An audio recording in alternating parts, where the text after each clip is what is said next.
Radio One, 19h, 20h30, votre rendez-vous hebdomadaire de la petite balle jaune, Karl. Bonsoir à toutes, bonsoir à tous. Excusez-moi pour ce retard, c'est de ma faute, c'est pas du tout le reste de l'équipe, c'est totalement moi. Je me suis oublié pendant 2 minutes. Donc on a un peu de retard ce soir. Bonjour à tous les nouveaux auditeurs, surtout ceux qui viennent du site de la page Facebook, le tennis cool dans mes veines, ou dans nos veines, je ne sais plus, dans nos veines. Et je crois que c'est dans mes nombreux veines. ce soir. Et donc ce soir dans Tennis Talk, la seule émission qui parle de tennis toutes les semaines, Toronto, la folle semaine de Belinda Bencic, a-t-elle tout d'une grande?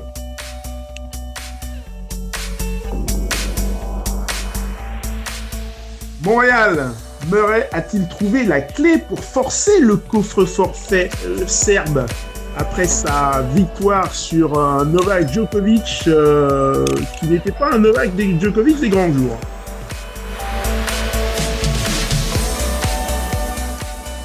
À 19h30, on fera un débat, le débat. Après l'incident Kyrgios-Wawrinka de la semaine passée, jusqu'où les joueurs sont-ils prêts à aller pour gagner? Et jusqu'où cela est-il acceptable?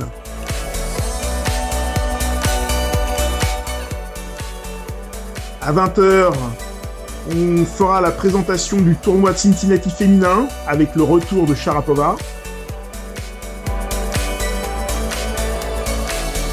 Et à 20h15, on fera la présentation du tournoi masculin avec le retour de Federer. Ce soir, nos consultants sont Rafa, Enzo, Nadal. Bonjour Karl, bonjour à tous. Bonjour. Et Maître Lévy qui aura quelques minutes de retard, mais il avait prévenu, lui au moins, il n'est pas comme moi. Un grand coucou à notre camarade Constantin qui ne peut pas être là ce soir et qui va très certainement nous réécouter. Alors, Jusqu'à Tennis Talk, 20h30, c'est Tennis parti. Talk en direct sur Radio One. Alors, mon cher Enzo, qu'as-tu pensé... Ah bah non, on va parler des filles, oui. Alors, qu'as-tu pensé du tournoi féminin? Qu'as-tu pensé de... Déjà, on va parler de la finale, la victoire de Belinda Bencic. Qu'en as-tu pensé? Je pense que la finale, c'était dommage parce que c'était un très bon tournoi depuis le début. Et la finale, c'est un petit peu gâché le très très beau tournoi avec l'abandon d'Alep dans le 3e set. Mais par contre, il faut souligner le très très bon tournoi de Bencic qui tape quand même Wozniacki, Williams et Alep quand même. Et Bouchard. Et Ivanovic aussi. Ah oui, Et quand même. Bouchard et Ivanovic. Et oui, Lisicki. Et oui, non, c'est un tournoi énorme. Elle fait un tournoi énorme. Un Et vrai très, gros très haute tournoi. tenue. Et sans être tête de série, sans avoir de bail, c'est vraiment impressionnant. Bah, visiblement, alors, a-t-elle tout d'une grande pour toi? Elle a beaucoup de choses. On ne sait pas trop si elle a tout. En tout cas, elle a énormément d'atouts. Elle est très jeune et elle est dans les fameux standards.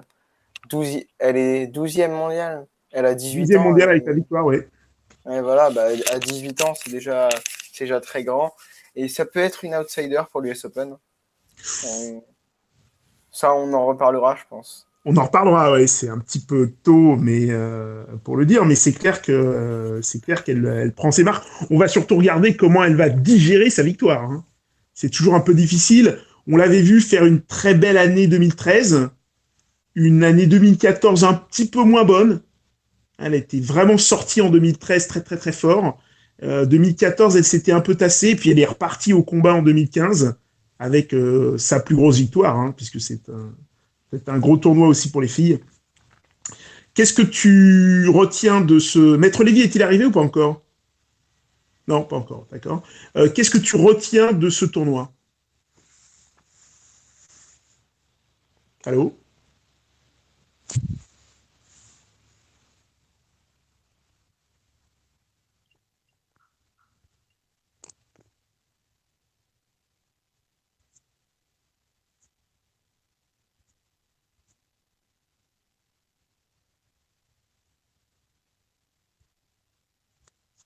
Un 2 1 2 3 qui est pas ça? Bon, bah, je vais parler alors.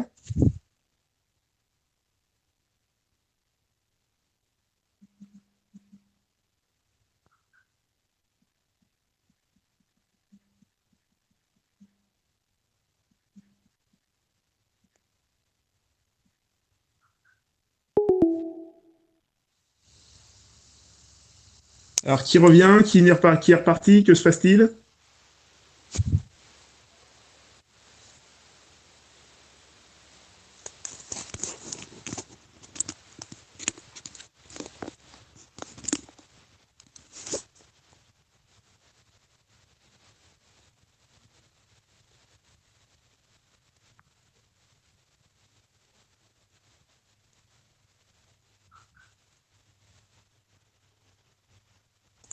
Bon, on a un petit problème technique, alors je vais continuer.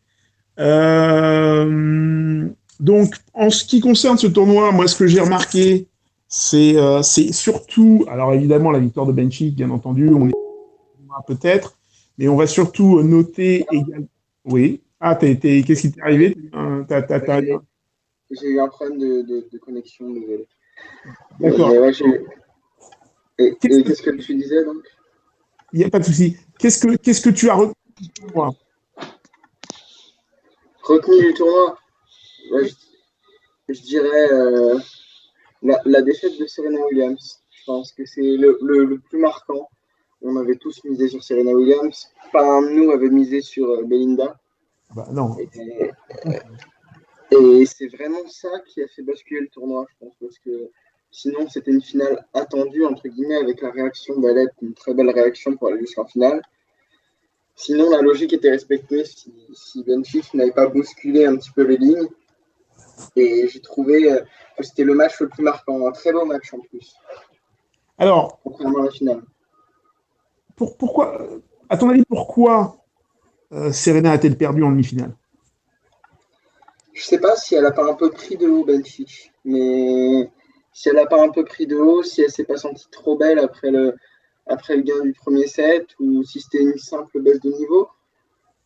Mais je pense que ça vient aussi de Serena, la défaite. Plus qu'une grande victoire de Benchik, qui a quand même très bien joué. Je pense que ça vient plutôt de là.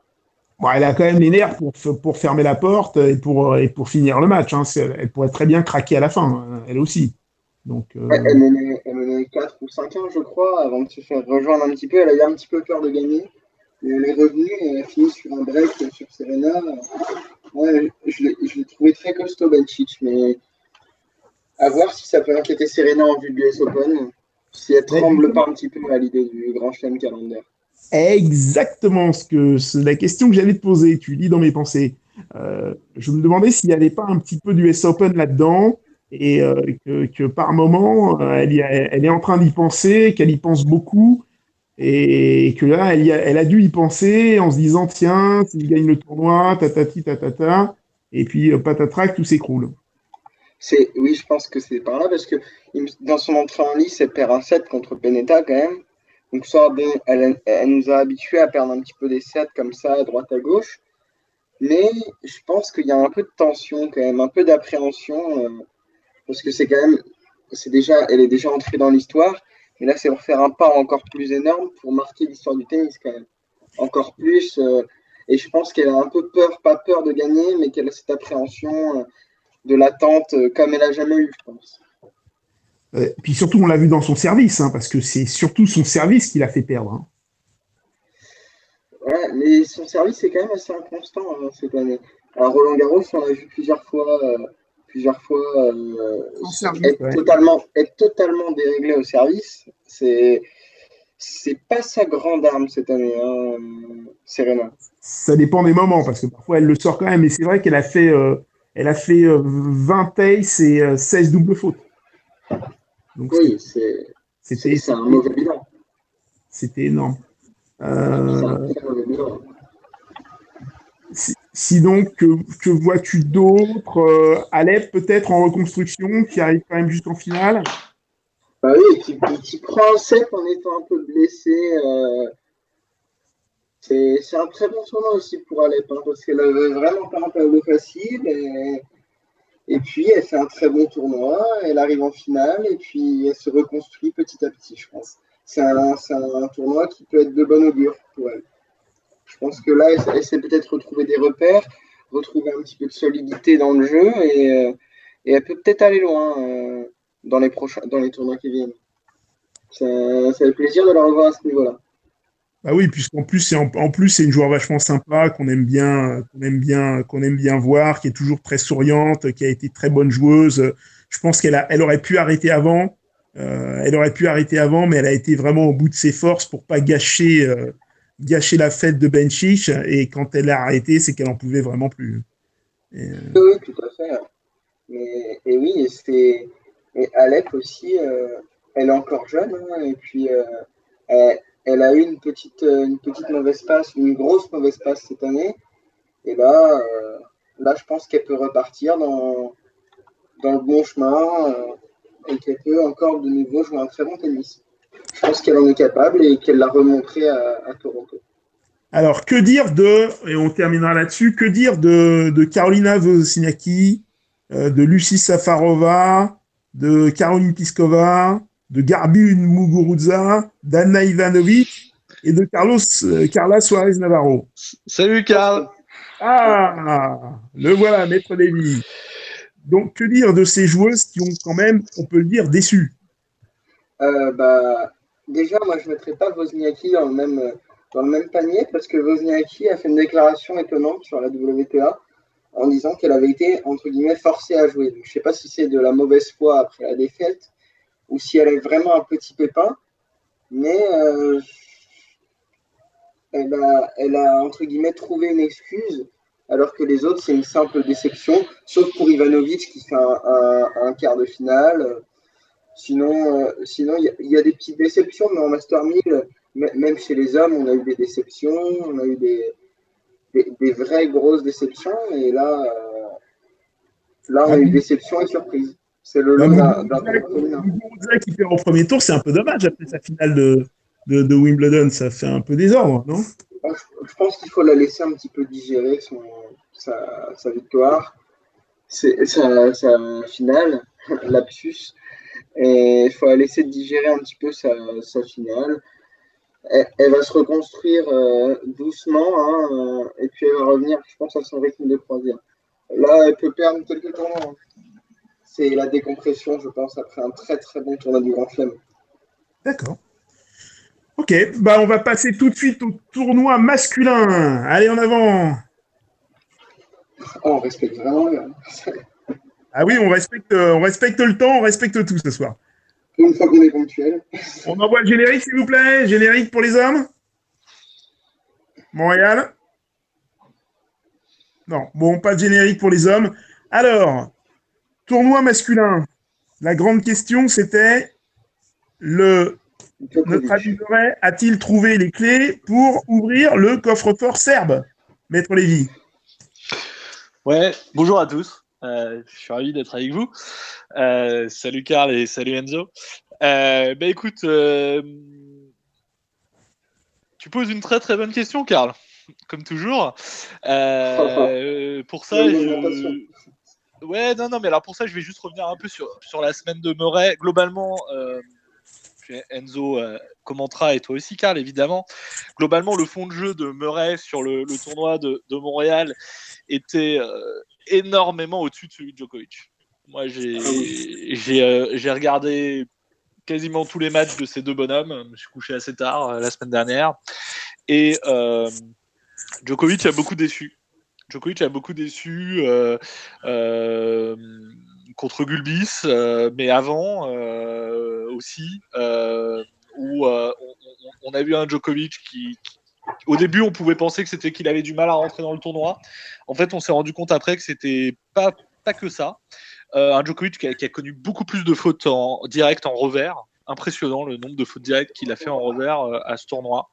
Il a toujours ses problèmes de coup droit, c'est-à-dire de temps en temps, il trouve pas le bon relâchement sur les balles un peu sans vie et il part en arrière, ce qui fait que la balle sort de 2 mètres ou au contraire, il bloque un peu son bras au moment de la frappe, ce qui fait qu'il traverse mal la balle et la balle arrive dans le filet. Ça, on l'a beaucoup vu. On a vu aussi un Djokovic essoufflé et on a vu un Djokovic très, très, très, très, très vilain à la volée. Mais vraiment très très vilain, c'est-à-dire voilà, à voler ce match, quasiment aucun match d'autorité du tournoi. Dire à chaque fois, il a dû s'en prendre à 3, 4, 5, 6 fois pour finir les points en ce match. ce qui est quand même à ce niveau-là problématique. Et puis des fautes à la volée impressionnantes. Alors que Murray a montré quand même une totale solidité jusqu'à la finale. Il gagne Tsonga, j'ai envie de dire, sans problème, 6-4, 6-4. Il perd pas un set avant. On le sent jamais vraiment en danger avant la finale. Et il arrive en finale avec finalement moins de confiance que Djokovic parce qu'il a perdu toutes ses rencontres cette année contre Djokovic. Il gagne le premier set. Je pense que la clé, c'était ce premier set. Et d'ailleurs, Karl, je vais répondre à ta question. Je pense que Murray a trouvé la clé contre Djokovic, c'est de gagner le premier set. Parce que si on analyse toutes ses rencontres depuis le début de l'année, il perd à chaque fois le premier set. Il gagne le deuxième et il perd le troisième. Au moins pour le non-Grand Chelem. Et à Roland-Garros, il perd les deux premiers, il gagne les deux suivants et il perd le dernier. Et je crois que Djokovic a maintenant est un vrai numéro 2. Et s'il remporte le premier set, il a, je pense, aujourd'hui plus de chances de gagner contre Djokovic à la fin que s'il le perd. Voilà. Donc, voilà moi ce que je pense. Et je pense que Djokovic, avec le niveau de jeu qu'il a affiché cette semaine, a du souci à se faire à Cincinnati et à l'US Open. Est-ce qu'il peut rattraper ça? Andy Murray? Non, Djoko.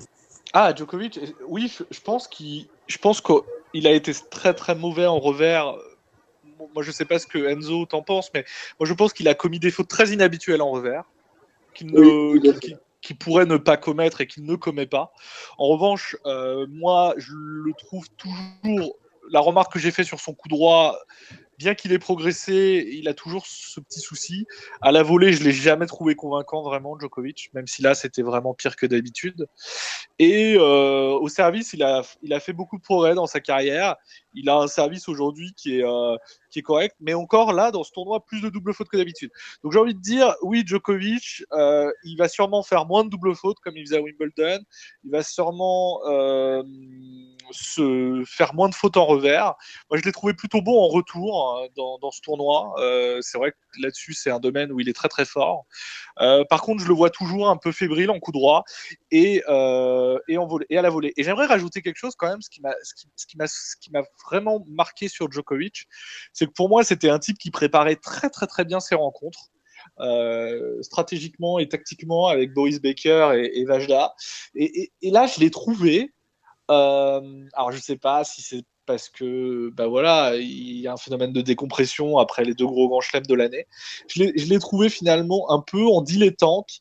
Il est arrivé contre Gulbis sans plan de jeu. Il a joué le revers de Gulbis pendant 2h30. Incompréhensible, au lieu d'agresser Gulbis sur son coup droit. Donc voilà, j'ai été étonné de voir finalement un Djokovic qui est venu un peu comme s'il jouait un tournoi. Voilà, il est bon en revers, alors il joue en revers, même si c'est Gulbis, même si c'est pas Gulbis. Donc j'ai trouvé assez faible au niveau du plan de jeu. Voilà. Tout à fait. Moi, je suis totalement d'accord. Je l'ai trouvé globalement assez faible dans le tournoi. Et on en parlait, il a un tableau, je pense que tu as n'importe quel top 20 qui va en finale avec son tableau. C'était les arbres qui cachaient la forêt et contre le Murray qui fait son moins bon match du tournoi, il perd en accrochant un set sur une déconcentration de Murray. Il fait clairement un mauvais tournoi. Et pour moi, son tournoi, là, tout n'est pas à gommer parce qu'il a retourné plutôt pas mal et il s'est sorti de situation contre Gulbis où on ne pensait pas qu'il allait pouvoir se sortir. Ça, c'est à retenir, mais le reste, je pense que tout est acheté. En revers, c'était n'importe quoi. En coup droit, il nous a fait quelques fois son coup droit un petit peu. Où il se décompose. Ouais, le coup droit un petit peu chewing-gum, là. Et au service, on n'a pas retrouvé les progrès. On avait l'impression qu'il servait comme en 2009, quand il avait essayé de changer son service avec la boucle de l'épaule. Il avait une très mauvaise efficacité au service. J'ai vraiment pas retenu beaucoup de choses de positives pour Djokovic pendant ce tournoi. Si ce n'est le match contre Sock, où là, justement, il est solide et l'Américain fait toutes les fautes tout seul. Globalement, c'est ça. Tu dis bien qu'il a fait toutes les fautes tout seul. Ça veut dire que moi, je l'ai trouvé surtout physiquement très, très, très, très loin. J'ai trouvé que c'était sur le côté physique. Alors, je suis d'accord avec les fautes, mais j'ai trouvé que la densité physique qu'il met généralement pour contrer n'était pas là. Et je l'ai trouvé, généralement, c'est un poids lourd, et là, c'était vraiment un poids plume. Tout à fait. Alors, il y a deux explications à ça. Il y a, je pense, le phénomène de reprise et de décompression après 5 semaines. Et puis surtout. C'est pareil pour tout le monde. Hein. Oui, c'est pareil pour tout le monde, mais je pense que Djokovic a plus coupé que les autres. Hein. On en a vu à Washington déjà. Bon, voilà. En même temps, Murray, il se fait surprendre à Washington aussi. Hein. Il se fait surprendre. Bon, il n'est pas dedans. Je pense que physiquement, il y a le décalage horaire. Voilà. Et... Non, ils sont arrivés tôt. Ils sont habitués. Mais bon, la première semaine, ça joue. Après, ce que je vais dire, c'est bon voilà, il y a aussi la chaleur écrasante à Montréal, parce que c'est humide et c'est comme à Atlanta, hein, on est sur la côte est des États-Unis, on est en août, l'US Open ça va un peu mieux parce qu'on est en septembre, mais bon voilà, la météo a été bien pourrie toute la semaine, c'est-à-dire soit il faisait 35 degrés et 95% d'humidité, soit il pleuvait, quoi. Donc météo pas facile. Et voilà, je pense que Djokovic n'a jamais, il y a eu cette petite frayeur au coude aussi, Djokovic n'a jamais trouvé son rythme physique durant ce tournoi. Je suis d'accord. Il m'a toujours paru essoufflé, il m'a toujours paru voilà, c'est à voir la suite, à voir si dans ces conditions il vaut mieux jouer Cincinnati. Est-ce qu'il a besoin de rythme, est-ce qu'il n'a pas besoin de rythme? Je n'ai pas forcément la réponse, c'est à double tranchant. Ouais, je suis d'accord avec ça. Après, il jouera Cincinnati parce qu'il a envie de gagner le tournoi pour avoir tous les Master 1000. Et je pense qu'il a besoin d'être rassuré avant l'US Open parce que je pense qu'il est relativement inquiet aussi. Et je pense qu'il a besoin d'être rassuré. Il aura quelques matchs faciles quand même à Cincinnati, donc il devrait encore arriver en finale sans s'employer. Et là, ce sera un peu plus compliqué pour lui. Il y a deux questions. Les garçons. Est-ce que vous ne croyez pas que finalement, la défaite contre Wawrinka lui a fait vraiment beaucoup plus mal qu'on ne pouvait l'imaginer? Ouais, moi j'en suis persuadé. J'en suis persuadé parce qu'à Wimbledon, quand on regarde, bon, il passe pas loin de sortir de Kevin Anderson.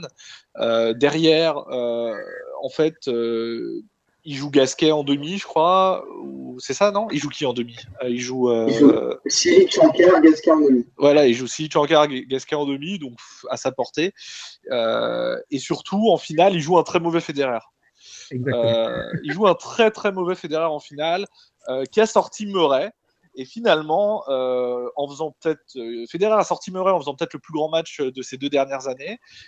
Mais si Murray était passé, et moi je pense qu'on aurait eu une finale beaucoup plus accrochée. Donc, en tout cas, on a vu une finale horrible, ça c'est clair. Voilà, c'est clair. Federer a complètement raté sa finale. Donc, ce qui est surprenant, c'est que 2 jours avant, il avait 10 fois le niveau qui... Ouais, mais c'est dur de garder le haut niveau comme ça. Hein. Tu peux pas garder le haut niveau comme ça. Et donc, finalement... Ouais, non, mais donc, je rebondis là... Un truc, puisqu'on parle de... Regarde, parfois, t'avais Edberg qui faisait des matchs, il était monté sur coussin d'air, et après, le match d'après, il le faisait pas, quoi. Non, mais donc, oui, t'as raison. Mais donc, du coup, je réponds à ta question, Karl, que je trouve très pertinente, c'est que tout le monde a dit mais non, Djokovic ça l'a pas atteint de perdre contre Wawrinka, regardez il a gagné Wimbledon. Bah en vrai il a gagné Wimbledon parce que déjà il a eu du mal contre Kevin Anderson, si ça se finissait dans la soirée à mon avis il passait pas. Il était mort. Ouais. Donc voilà, bon, un peu de chance que le match se termine le lendemain. Deuxièmement, il joue Cilic, voilà, qui s'est retrouvé là, qui était émoussé d'un 5-7 contre Isner, qui avait fini à 17-15 ou je sais quoi, qui avait joué 4 heures. Bon voilà, Cilic était cramé. Il joue Gasquet, qui était aussi à moitié cramé, qui venait de battre Wawrinka. Ouais, mais bon, il venait de battre Wawrinka en 5-7. Donc bon, il était quand même bien cramé. Et puis il arrive en finale contre un très mauvais Roger. Donc là, on a dit voilà, Djokovic est toujours là, il gagne Wimbledon, le plus grand tournoi. Bon, bref. Et on s'est pas trop posé de questions. Et finalement, il revient là. Et finalement, moi, je trouve qu'il est dans la continuité. Il était plus solide à Wimbledon au service, ça c'est clair. Voilà. Là, il a très mal servi et je rejoins Enzo. Mais après, moi, je suis persuadé que cette défaite contre Wawrinka, c'est un tournant. C'est un tournant parce que le vrai objectif de Djokovic cette année, c'était Roland Garros. Donc, il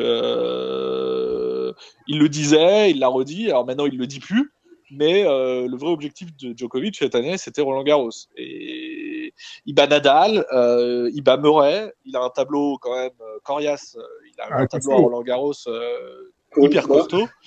Il arrive en finale, voilà. Et là, il fait pas un mauvais match. Il prend un missile dans la vie. Il tombe contre un mutant. Voilà. Et donc je pense que cette défaite lui a fait très mal. Sachant, juste pour ajouter, il gagne à Monte-Carlo, il gagne à Rome. Hein. Voilà. Alors oui, exactement. Donc il pensait vraiment faire le grand chelem. Juste un truc, dernière question. Est-ce que vous pensez pas aussi que, comme Serena Williams, le fait d'être un petit peu, de penser surtout à Cincinnati, l'a peut-être un petit peu démobilisé, et il était là, son corps était là, mais son esprit n'y était pas. Parce qu'il était déjà à Cincinnati en train d'essayer de gagner son Golden Slam. Non, ça calme, moi, je pense pas. Parce que je pense pas qu'un grand chelem calendaire ait la même portée que gagner tous les Master 1000. Je pense pas que ce soit une obsession. Que sa seule obsession cette année, c'était Roland Garros. Sa seule obsession cette année. Fois qu'on rentre dans l'histoire du tennis en faisant ci, en faisant ça, je pense que y a deux joueurs qui sont rentrés dans l'histoire du tennis tout le temps, c'était Federer et Nadal. Et lui, il est un peu derrière, c'est un peu le troisième larron, mais il sait il a encore 2-3 ans où il peut gagner des grands chelems. Il peut peut-être éventuellement en rattraper un, peut-être voir les deux. Et puis surtout, aucun des deux, qui malgré les champions qu'ils ont pu être et qu'ils sont toujours, n'a fait ce Golden Slam. Ouais, alors moi je pense qu'il y a plusieurs choses. Honnêtement, je pense que si là c'était pas Cincinnati, le seul tournoi qu'il n'a pas gagné, il aurait sûrement peut-être pas joué d'ailleurs. Mais effectivement, je pense qu'il va jouer à cause de ça. Je pense que l'objectif numéro 1 cette année, c'était Roland Garros. L'objectif numéro 1, c'était de gagner un grand chelem, au moins rentrer voilà, être un joueur qui aura gagné les 4 grands chelems, la Coupe Davis et le Masters. Finalement, il n'y en a pas beaucoup, hein, parce que même Nadal, il n'a jamais gagné le Masters de fin d'année. Donc je pense que c'était son objectif numéro 1. Ensuite, son objectif numéro 2, c'est gagner le plus de grands chelems possible. Voilà. Donc il se dit effectivement j'ai 2-3 ans où c'est potentiellement possible accrocher les 14 et puis les 17 de Federer. Parce qu'il avait été très vexé quand Federer avait dit quand il avait été 4 Grand Chelem. J'entends de la musique derrière, je ne sais pas qui c'est. Ouais, c'est normal parce qu'on va être mal, c'est pour ça. Donc encore 10 secondes pour faire. Ok, donc il y avait 4 ou 5 grands chelems, il lui avait dit Djokovic, faut qu'il se calme, c'est ni moi ni Nadal, il est quand même bien derrière. Donc je pense qu'il avait été très perturbé par ça, et donc il veut gagner le maximum de grands chelems. Et puis ensuite, voilà, il s'est dit, si un grand chelem calendaire c'est possible et que j'en ai dans l'histoire, je le fais, et manque de poids à Roland. Et puis si je peux aussi gagner tous les Master 1000 et faire un Golden Master 1000 Slam, je sais pas quoi, pourquoi pas, effectivement. Mais je pense que ça vient après tout ce que j'ai cité. Tout à fait. Okay. On en fait le journal tout de suite, on se retrouve tout à l'heure. Allez, le journal. L'essentiel de l'actualité, François Poulet. Bonsoir à tous. La cotation au marché du port breton, suspendue depuis le 10 août dernier, a repris ce mardi. Le nouveau prix de référence national s'est établi à 1,389 €, un peu plus d'1 centime en dessous du prix de 1,40 € préconisé par le gouvernement pour la filière à l'issue de la reprise des cotations ce mardi au marché de Plérin. Sur 49 389 cochons mis en vente, 15 748 sont restés invendus, soit 32%, un chiffre directement lié à l'absence de Copper les Bigards, qui représente habituellement près d'un tiers des achats au MPB. La ministre de l'écologie Ségolène Royal a annoncé ce mardi qu'elle recevrait les représentants de la grande distribution le 27 août prochain afin qu'ils appliquent de façon volontaire les mesures de lutte contre le gaspillage alimentaire annulées par le Conseil constitutionnel. Le Bernascon, un ancien palace emblématique de la ville d'Aix-les-Bains en Savoie, était ce mardi matin la proie des flammes malgré la mobilisation de plus de 50 pompiers. Le bâtiment avait été reconverti en logement et 95 personnes ont dû être évacuées. Il faisait l'objet d'une rénovation. L'incendie s'est déclaré vers minuit. Le 6e étage a été totalement détruit. Le 5e étage était lui partiellement détruit. Ce bâtiment majestueux construit en 1897 est classé à l'inventaire général du patrimoine culturel. Une enquête a été ouverte pour connaître l'origine de l'incendie. Et puis à l'étranger, l'explosion de Tianjin survenue mercredi soir pourrait-elle engendrer une pollution massive? C'est ce que craignent les autorités, d'autant que la pluie qui s'est invitée ce mardi sur le site dévasté où était rendu un hommage aux 114 victimes pourrait aggraver les choses. Environ 700 tonnes de cyanure de sodium, un produit chimique hautement toxique, était stocké dans l'entrepôt du port de Tianjin, touché par 2 déflagrations mercredi soir. Sur des échantillons d'eau prélevés en 40 points de la zone interdite au public, 8 ont relevé une présence excessive de cyanure ce lundi, dépassant jusqu'à 28,4 fois les niveaux recommandés pour l'un d'entre eux. C'est ce qu'a expliqué Bao Jingling, ingénieur en chef du bureau municipal de protection de l'environnement, lors d'une conférence de presse.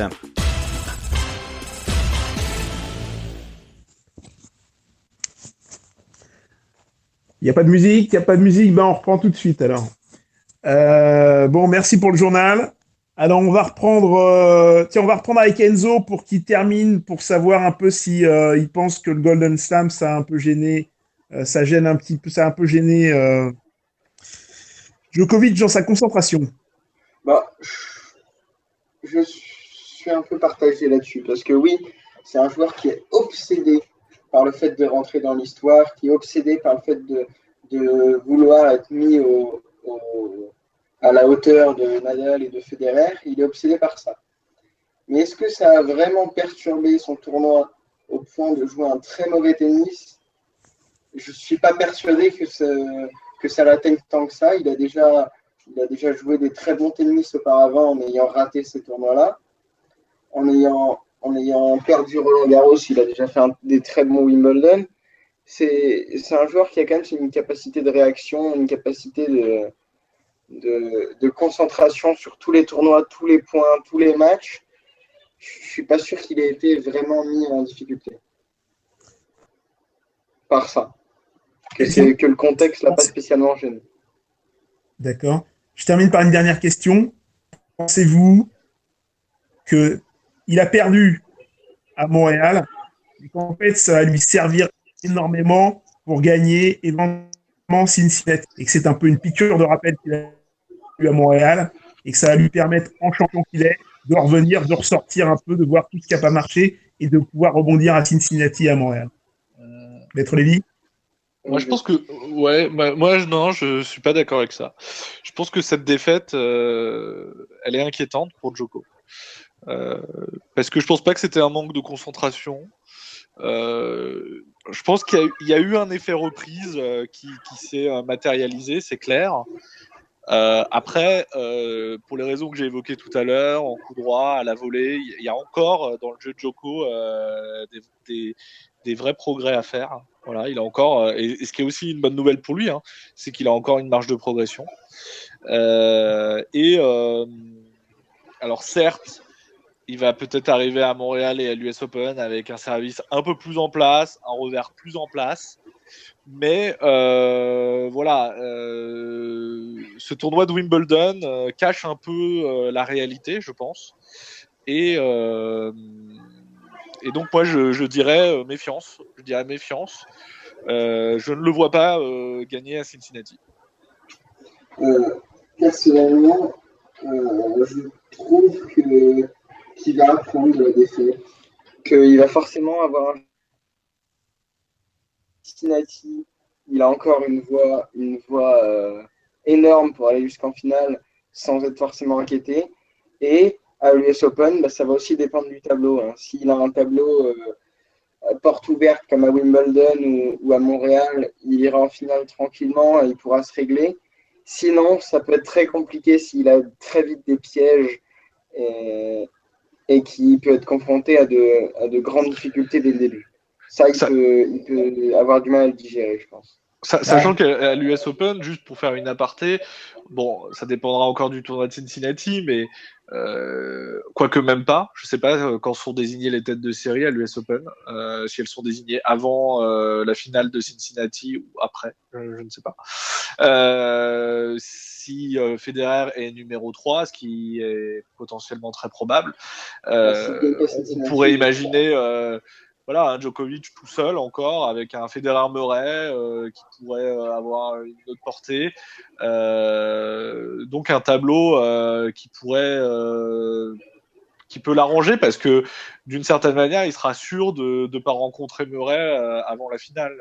Ouais, mais on peut dire aussi qu'il a, si on rentre toujours dans le raisonnement qu'on a dit, qu'on a donné tout à l'heure, disant que sa défaite contre Wawrinka lui a fait du mal, je pense qu'il sera pas très content d'avoir Wawrinka face à lui. Ouais, mais le problème de Wawrinka, c'est qu'il faut qu'il y arrive aussi en demi, quoi. C'est ça le. Non, c'est un quart.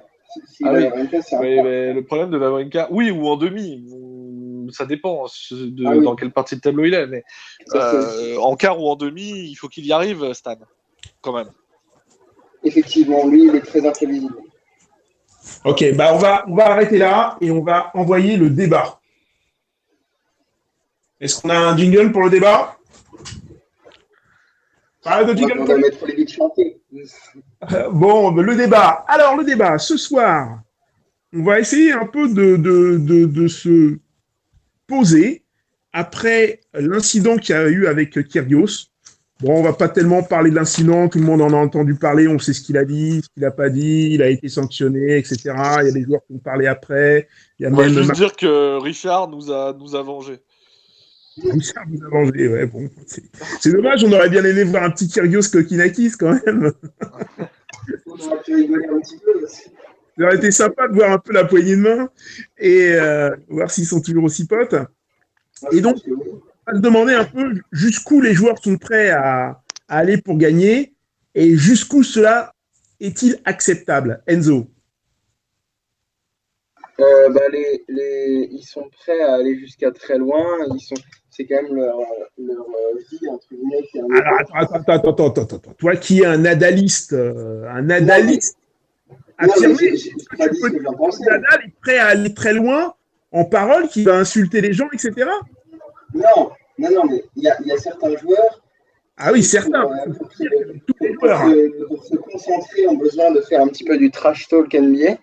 Et c'est dommage parce que des fois, c'est plus du chambrage, mais des véritables insultes. Ça a très mal tourné Kokinakis-Harrison. Ça a mal tourné Wawrinka-Kyrgios. Ouais. C'est un peu ça. Et ce qui est un peu dommageable, c'est qu'on passe au-delà du chambrage pour aller dans l'insulte. Si on reste dans le chambrage, c'est pas forcément ma tasse de thé, mais on est dans l'acceptable. L'insulte ou même l'humiliation, parce qu'on peut dire qu'entre guillemets, il a humilié Wawrinka en dévoilant ce dossier-là, je trouve que c'est allé un peu loin. Non, mais même quand ça va pas aussi loin, moi je trouve ça nul. Quand on regarde le match d'hier entre Gaël Monfils et Jerzy Janowicz, c'est inacceptable. Les deux ont passé à chambrer pendant 1h30, parce qu'il y a de l'humiliation aussi dans le chambrage. Hein. Et finalement, c'est un non-match. Alors bon, moi, ce que je dis, c'est que de toute façon, c'est les joueurs, c'est les premiers perdants. Donc, exactement. Ça. Donc, bon, voilà. Après, Karl, dans la vie, comme dans le tennis, il y a des cons partout. Voilà. Il n'y a pas forcément de. L'attitude d'un Kyrgios, à part petit con, voilà, on peut pas dire grand-chose. Ah oui, mais c'est après, est-ce que il se maîtrise vraiment parce que il le balance pas à l'adversaire, même si c'est vraiment très mauvais de dire ça, de dévoiler un dossier comme ça. Je suis pas sûr qu'on lui ait mis en tête que c'était si mal de dire ça. Et je pense qu'il va falloir qu'il apprenne parce que c'est pas des propos qui se tiennent sur un cours de tennis. Mais après, est-ce qu'il l'a appris ça? Le problème, c'est est-ce qu'on lui a dit que c'était pas bien? Est-ce qu'on lui a posé des limites? Pas encore. Et est-ce que Lleyton Hewitt va pouvoir lui apporter un petit peu de tenue sur un cours? C'est à voir. Mais concrètement, pour l'instant, ses propos sont inacceptables et c'est dommage parce que ça a pas l'air d'être un. Il n'a pas l'air d'avoir de la lumière à tous les étages, mais ça n'a pas l'air d'être un méchant gars.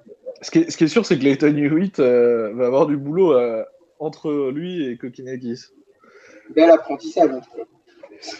Bon, on peut regretter que l'amende de $10 000, il en gagne 48 000 en allant en quart ou en huitième. Il va en huitième, Kyrgios. Il va où? Il va en huitième. Il gagne 48 000. Ouais, il gagne $48 000 en allant en huitième. Il leur donne 10 000. Voilà. Non, mais c'est pas l'argent qui compte, c'est la symbolique. Il aurait même pu lui donner un dollar d'amende symbolique. C'est la portée de lui dire c'est pas bien ce que tu as fait, c'est ça le. Bah moi j'aurais aimé qu'il revienne bredouille de ce tournoi financièrement. Oui, ça aurait pu être ça effectivement. Mais après il y a un barème d'amende à l'ATP. Il y a un barème d'amende qui fait que ils peuvent pas aller jusqu'à très très loin. Mais c'est vrai que cette histoire de privé de prize money, c'est vrai que ça aurait été une bonne idée. Ils pourront peut-être le mettre dans un règlement à venir.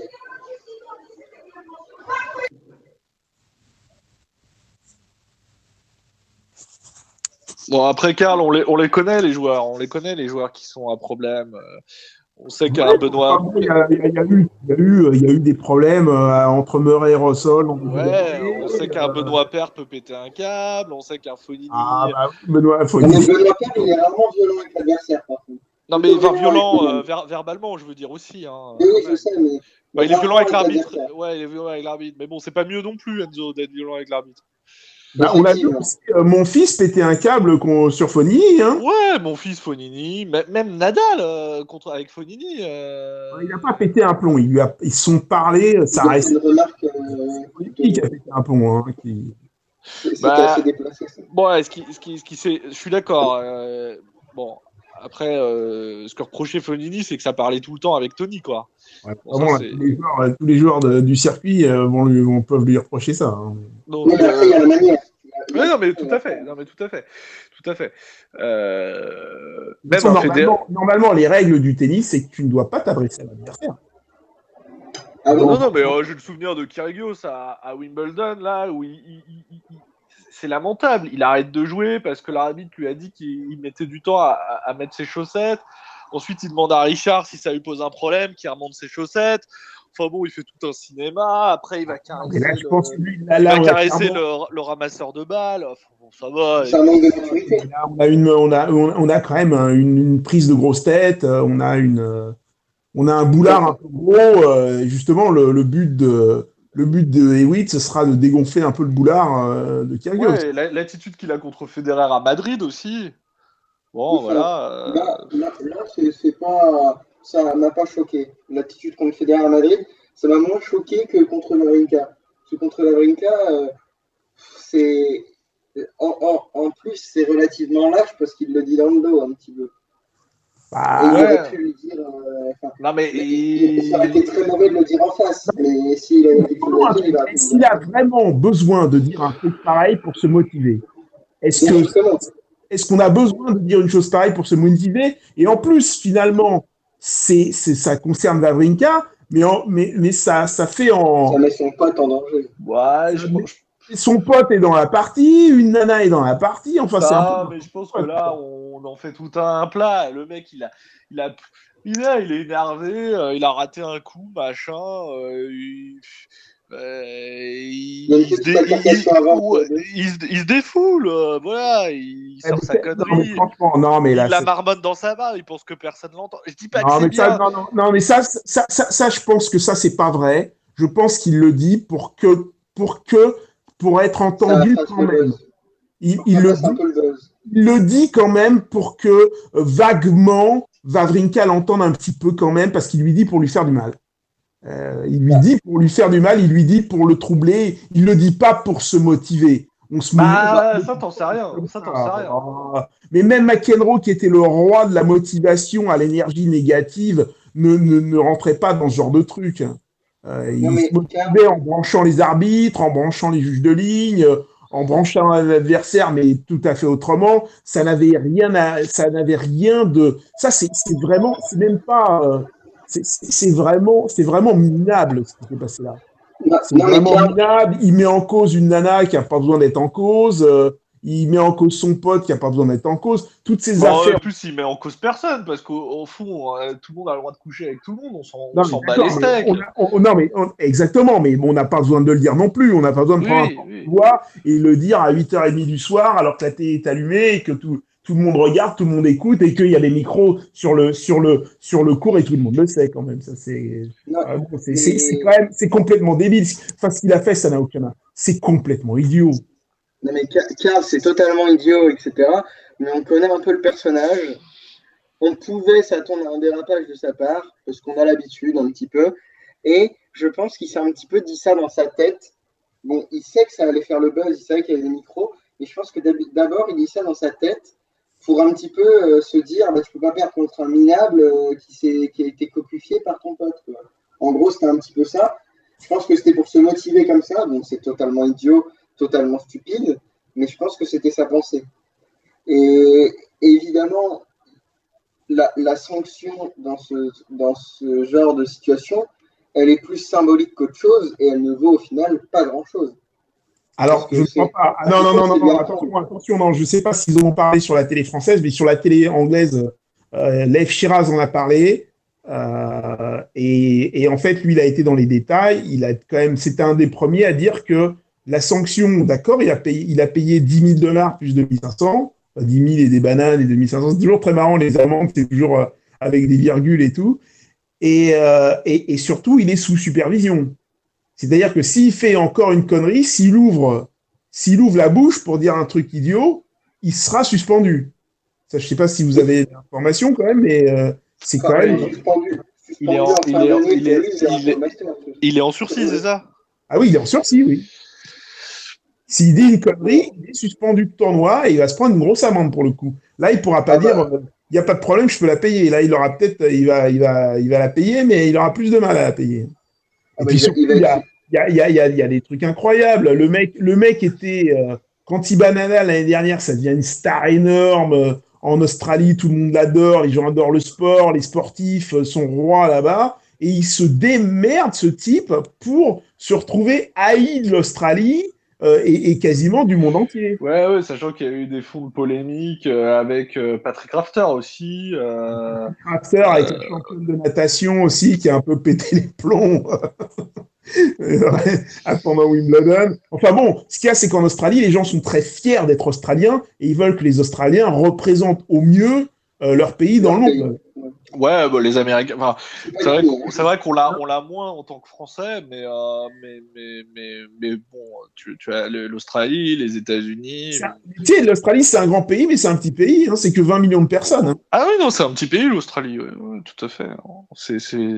C'est 3 villes, quoi. C'est Sydney, Melbourne, Brisbane, et puis voilà. Enfin, non, mais c'est des grands. Ils ont des ambassadeurs du tennis, mais c'est aussi des mines à problème, entre guillemets. Kokinakis, bon, il commence à se mêler un petit peu contre Harrison. Il a cru entendre. Ah non, la Kokinakis, je le mets pas tellement dans le même truc. Non, mais il a cru entendre Puig, alors que le gars disait Kid. Bon, et le truc, c'est que c'est normal qu'il soit un peu nerveux, Kokinakis, parce que si tu veux. Il a rien à voir dans l'histoire, il se retrouve mêlé dans un truc où visiblement s'il avait envie de parler, bah, il aurait dit quelque chose, mais il a rien dit du tout, lui il a joué le jeu, il a rien dit du tout, et il se retrouve poussé sur le devant de la scène, donc on peut imaginer que tout le monde est un peu nerveux, tu vois, Wawrinka est nerveux, Vekic est nerveuse, Kokinakis est nerveux, et voilà. Mais par contre, il a bien géré ça colle un petit peu, il s'est focalisé sur le tournoi. Et là, il passe en qualif, il passe Fonini. Je trouve qu'il a plutôt bien géré son truc. Ouais, ce qui est marrant, c'est Fonini, quand on l'attend, bah, là, il est calme. Je pense que Fonini, c'est quand on pense que tout va bien, il va péter un câble, et quand on s'attend à ce qu'il pète un câble, il ne pète pas. Je pense que Fonini, en fait, son grand plaisir, c'est de faire l'inverse de ce qu'on pense qu'il va faire, en fait. Ça, c'est encore un cas du tennis. Mais pour revenir à des choses un peu plus réglementaires, est-ce que vous pensez que le tennis, ça doit devenir ça? Comment Ah, ça? il faut pas, Qu'est-ce que t'appelles ça, Karl? faut pas être choqué dans le sens où, voilà, Gaël, mon fils, disait par exemple, vous allez voir un match de NBA. Mais c'est pas de la NBA, le Non, tennis. non, mais attends, laisse-moi finir. Il disait, vous allez voir un match de NBA, il faut quand même se concentrer pour foutre des lancers francs et des paniers à 3 points. Et pourtant, ça gueule dans le stade. Là, au tennis, Ça n'a rien à il y a, voir. il y a un tout petit peu de bruit. Et bah, mon fils dit, moi, je peux jouer dans le bruit et je suis aussi bien concentré que si personne parle. Oui, enfin, Voilà. Oui, enfin, de toute façon, il est jamais concentré, mon fils. je vais dire un truc. Ça, c'est vraiment de la mauvaise foi absolue. Moi, je l'ai déjà vu gueuler sur des gens parce qu'ils n'étaient pas assis, parce qu'ils bougeaient, etc. Donc, Oui, ça, non, mais ça c'est bon film. Après, ce que je veux dire, c'est que dans tous les sports, tu vas sur un terrain de rugby, un terrain de foot, ça se chambre, ça se parle, ça se provoque. non, je pense qu'il y a des traditions de sport. Par exemple, oui, au rugby, il se passe des choses, mais il se passe des choses sur le terrain. Dans le public, il ne se passe rien. Les gens ne vont pas s'insulter dans le public, dans un public de rugby, comme Ah les non, gens mais je peuvent te s'insulter dis sur le terrain, entre les équipes. Ah, mais de toute façon, c'est un combat, le rugby. Donc, forcément, il y a un moment où ça peut Au, un combat. au foot, ça se provoque en permanence. Ça se provoque tout le temps au foot.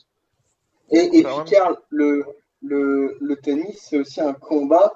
Bon, il y a pas de coups, il y a pas de. Mais c'est quand même un combat intense. C'est comme un combat de boxe. C'est à distance, surtout hein. un combat mental, le tennis. D'accord, mais est-ce qu'on doit arriver? Je sais pas. Il y a quand même des joueurs qui ont fait des. Est-ce qu'il y a eu des mots entre Nadal et Federer? Est-ce qu'il y a eu ce Non, genre mais s'ils s'aiment beaucoup. Ils s'apprécient énormément, les deux. Oh Mais- non, mais- non, Enzo, il s'apprécie pas énormément. Je pense que c'est une fausse. Enfin, je pense pas que Federer apprécie Nadal énormément. Aujourd'hui peut-être, mais aujourd'hui, il y a 10 ans, je suis pas si sûr.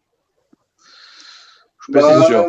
On sait que pense que Federer est Djokovic et que Djokovic n'aime pas Federer. Bon, pourtant, ça se parle pas. Pourtant, ça se respecte. Hein. Oui, non, mais c'est des caractères différents. Comme je dis, le trash talk, du moment que ça reste dans le chambrage et pas dans l'insulte, Il n'y a pas de trash personnellement, talk. ça me dérange pas. Il n'y a pas de trash talk au tennis. Non, le problème, Karl, c'est quand, en fait, c'est quand au tennis, tu perds ce respect. Parce que tu regarderas Federer Djokovic, jamais tu vas les voir célébrer une victoire de manière indécente ou. Djokovic avec le t-shirt. Ouais, mais il le fera après. Il le fera après avoir serré la main de Federer et. Je veux dire, je pense que tu as un certain respect de Djokovic chez Federer et je pense aussi vice-versa. Ce qui fait que voilà, tu as une certaine retenue, dans une certaine humilité dans la victoire, dans la défaite, qui fait que voilà, là, le problème c'est qu'on a des joueurs qui ont pris le melon et qui se prennent pour la 8e merveille du monde et qui dérapent à cause de ça, quoi. Ouais. Enfin bon, quand même, le tennis, dans le tennis, il y a une certaine tenue. Tout à fait, non, mais- Je pense que c'est un peu dommage si on perd justement, parce qu'il faut pas oublier que l'exemple vient d'en haut. C'est-à-dire, est-ce que tu veux que ton fils, je sais pas si t'en as un, quand t'en auras un, est-ce que tu veux que ton fils il se mette à insulter tout le monde? Ouais, mais bon, Non, mais Zidane, il donne un coup de boule, c'est pas bien C'est non son, plus. dernier, c'est son dernier match. Et puis Zidane n'a pas été un joueur exemplaire dans sa carrière. Ouais, il non, a mais- eu beaucoup de Il cartons n'a pas été un rouges, vrai il joueur a. exemplaire. Mais en tout cas, ce qu'il y a, c'est que bon, quand il faisait une connerie, bah, au moins il avait vraiment une vraie et une sincère. Non, Il mais- présentait de vraies, sincères excuses. non, mais Là, Kyrgios, vous avez entendu sa conférence de presse. On commençait à lui en parler. On voyait que ça commençait à le saouler. Le mec, il aurait dû dire, ok. Alors, il a rédigé un truc sur son Facebook, certainement pas lui qui l'a écrit d'ailleurs. Et au lieu de le répéter et de faire profil bas. Ah bah non, bah on lui a dit ce qu'il fallait qu'il raconte, hein. Il a fait ses C'est devoirs. clair, Hein. c'est pour lui parce que je pense qu'il sait pas écrire. Donc, Ouais. mais au lieu de continuer dans le profil bas en essayant d'étouffer le truc en disant bah ça arrive, c'est arrivé, je suis désolé, etc. On a vu qu'il se rebellait un petit peu en disant ouais bon ça y est, on en a déjà parlé, c'est terminé, j'ai payé l'amende, de toute façon je peux le faire. Il y a plus de soucis. Ah ouais, non, mais clairement, de toute façon, il a rien compris. Enfin, si c'est ça C'est grave. Est-ce que le tennis, ça va devenir ça? Moi, ça m'intéresse pas le tennis si ça devient ça. Si ça devient des joueurs comme ça qui ont très peu de talent finalement et un énorme melon, je ne serais pas intéressé. Ce qui m'intéresse aussi, c'est tout le contenu qu'il peut y avoir dans un combat. Dans un combat mental comme tu l'as dit, mais physique aussi, tactique, stratégique. Il faut pas généraliser. Tu as des joueurs comme Raonic, comme Nishikori, jeunes. Ils sont moins jeunes. Ils ont déjà 25 ans, 26 ans, donc 25 en tout cas. Mais Karl, en tout cas, moi je trouve que tu utilises un petit peu le truc. Il faut pas oublier que même des gens de mon âge, j'ai déjà joué des gens qui insultaient tout et n'importe quoi, qui balançaient leur raquette sur chaque coup droit dans le filet et qui disaient que la balle était dehors alors que les 20 cm dehors. Il faut dire que l'exemple, même si Nadal, Djokovic, Federer sont exemplaires à ce niveau-là, il y aura toujours des idiots partout dans toutes les catégories tout le temps. Regarde Soderling, c'était un peu un idiot aussi. C'était un mec d'une mauvaise foi énorme. Et d'ailleurs, je conseille à tout le monde d'aller voir l'incident de Soderling à Rome. À Rome, il montre une marque qui est 1,50 m à côté d'où la balle était tombée. C'est un mec qui avait une mauvaise foi énorme. C'est un mec, il se foutait de la gueule de Nadal pendant les matchs. Voilà, il y en a. Après, je pense, des petits cons, entre guillemets, il y en a toujours, car. Non, mais la mauvaise foi, ça, moi, je le tolère plus ou moins. Tu tolères le mec qui se gratte le cul pour se foutre de la gueule de Nadal. Alors, c'est vrai que c'est très drôle. Aussi, c'est Berdichet. C'est vrai que c'est très drôle, mais. Non, ça, je tolère pas, ça. Se gratter les fesses, c'est pas marrant. Mais bon, il y avait eu cette espèce de balle. Je sais même pas, d'ailleurs, s'il était complètement de mauvaise foi, mais enfin, il était quand même exceptionnel sur ce coup-là. Mais c'est pas arrivé non plus tout le temps. Berdych aussi, au début, il s'en tenait une de mauvaise foi. Non, des balles qui avaient doublé, il disait Mordicus qu'elle n'avait pas doublé la balle. Enfin, tu vois, des choses comme ça, quoi. Non, mais c'est la mauvaise foi, car c'est le premier pas vers le mauvais comportement. Et pour autant, aujourd'hui, ce que tu détestes chez Kyrgios ou même chez Fognini, peut-être que tu l'as idolâtré chez McEnroe. Je vais dire quelque chose, Fognini, je pense que c'est un cas psychologique. On va s'arrêter là et on envoie les informations alors. Allez hop, les infos. L'essentiel de l'actualité, François Poulet. Bonsoir à tous. La cotation au marché du port breton suspendue depuis le 10 août dernier a repris ce mardi. Le nouveau prix de référence national s'est établi à 1,389 €, un peu plus d'1 centime en dessous du prix de 1,40 € préconisé par le gouvernement pour la filière à l'issue de la reprise des cotations ce mardi au marché de Plérin. Sur 49 389 cochons mis en vente, 15 748 sont restés invendus, soit 32%, un chiffre directement lié à l'absence de Copper les Bigards, qui représente habituellement près d'un tiers des achats au MPB. La ministre de l'écologie Ségolène Royal a annoncé ce mardi qu'elle recevrait les représentants de la grande distribution le 27 août prochain afin qu'ils appliquent de façon volontaire les mesures de lutte contre le gaspillage alimentaire annulées par le Conseil constitutionnel. Le Bernascon, un ancien palace emblématique de la ville d'Aix-les-Bains en Savoie, était ce mardi matin la proie des flammes malgré la mobilisation de plus de 50 pompiers. Le bâtiment avait été reconverti en logement et 95 personnes ont dû être évacuées. Il faisait l'objet d'une rénovation. L'incendie s'est déclaré vers minuit. Le 6e étage a été totalement détruit. Le 5e étage était lui partiellement détruit. Ce bâtiment majestueux construit en 1897 est classé à l'inventaire général du patrimoine culturel. Une enquête a été ouverte pour connaître l'origine de l'incendie. Et puis à l'étranger, l'explosion de Tianjin survenue mercredi soir pourrait-elle engendrer une pollution massive? C'est ce que craignent les autorités, d'autant que la pluie qui s'est invitée ce mardi sur le site dévasté où était rendu un hommage aux 114 victimes pourrait aggraver les choses. Environ 700 tonnes de cyanure de sodium, un produit chimique hautement toxique, était stocké dans l'entrepôt du port de Tianjin, touché par 2 déflagrations mercredi soir. Sur des échantillons d'eau prélevés en 40 points de la zone interdite au public, 8 ont relevé une présence excessive de cyanure ce lundi, dépassant jusqu'à 28,4 4 fois les niveaux recommandés pour l'un d'entre eux. C'est ce qu'a expliqué Bao Jingling, ingénieur en chef du bureau municipal de protection de l'environnement lors d'une conférence de presse.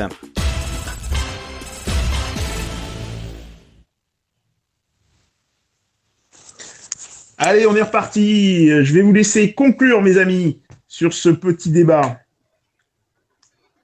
Allez, Maître Lévy, conclusion. Allez. Non, vas-y Enzo, tu m'avais l'air bien parti. Je te laisse. Conclusion vraiment en 20 secondes.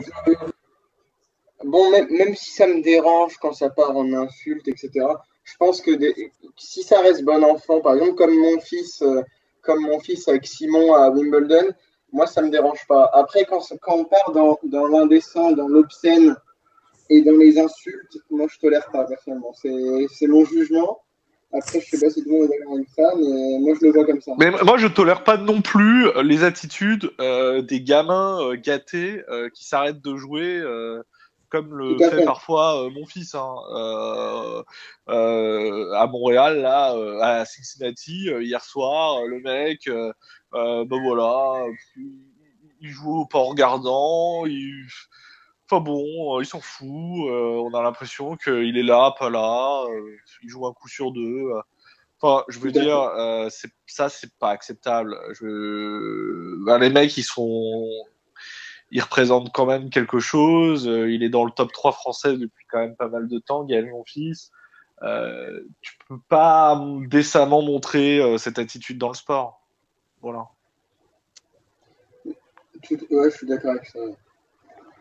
Par respect pour les spectateurs qui ont payé leur billet et par rapport à l'adversaire aussi, je suis d'accord. T'as un respect pour les spectateurs, t'as un respect pour les jeunes qui te regardent, t'as un respect pour tout le système qui fait quand même que tu t'en es bien sorti dans la vie et que t'es un joueur de tennis professionnel. Et puis voilà, tu fais ton taf, quoi.